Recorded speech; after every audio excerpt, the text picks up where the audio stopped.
Black Waitress sees her childhood photo framed in the Millionaire's house, shocked to learn that the crystal glass slipped from Naomi's fingers, shattering against the marble floor. The sound echoed through the grand dining hall, drawing the attention of every guest at the Millionaire's dinner party. But Naomi wasn't looking at the broken glass. Her wide, disbelieving eyes were locked onto the gilded frame hanging above the fireplace. Her own childhood face smiled back at her. "Stay tuned. The truth will shock you. Don't forget to subscribe." How is this possible? Naomi's mind raced. The photo was from a life she barely remembered, a life before foster care, before struggling to make ends meet as a waitress. And now, here it was, displayed like a prized possession in the home of a man she had never met. But the real question was, who was she really? And why did this millionaire have her picture? Naomi Carter had spent her life believing she was nobody. Abandoned as a child, shuffled between foster homes, she had learned to survive, not dream. Working double shifts at the upscale restaurant was just another day, until tonight when she was assigned to serve at the exclusive mansion of billionaire Charles Whitmore. She had no reason to think this night would be different, until she saw the photo. Heart pounding, Naomi stepped closer, ignoring the murmurs of the guests. The photo was unmistakable.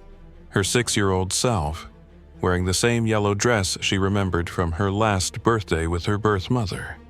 Then a deep voice spoke behind her. "You recognize her, don't you?" Charles Whitmore stood there, his piercing gaze studying her reaction. Naomi's hands trembled. "That's me. But how?" Whitmore's expression softened. "Because she was my daughter." The words hit her like a tidal wave. "Daughter? That would mean, you're my grandfather," she whispered. But before she could process it, a sharp voice cut through. "Charles, what is this?" A regal woman, Eleanor Whitmore, strode forward, her icy glare shifting between Naomi and the photo. The air grew heavy with tension. That night, Naomi learned the truth. Her mother hadn't abandoned her. She had been taken, hidden from the Whitmores after a bitter family feud. "Your mother defied us," Eleanor hissed. "She married a man we disapproved of.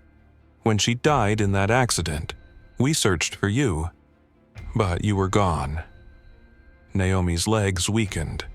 All these years, she had believed she was unwanted. But the truth? She had been stolen from her family. Just as a hope flickered in Naomi's chest, Eleanor delivered the final blow. "You will never be one of us. The Whitmore fortune and name are not for outsiders."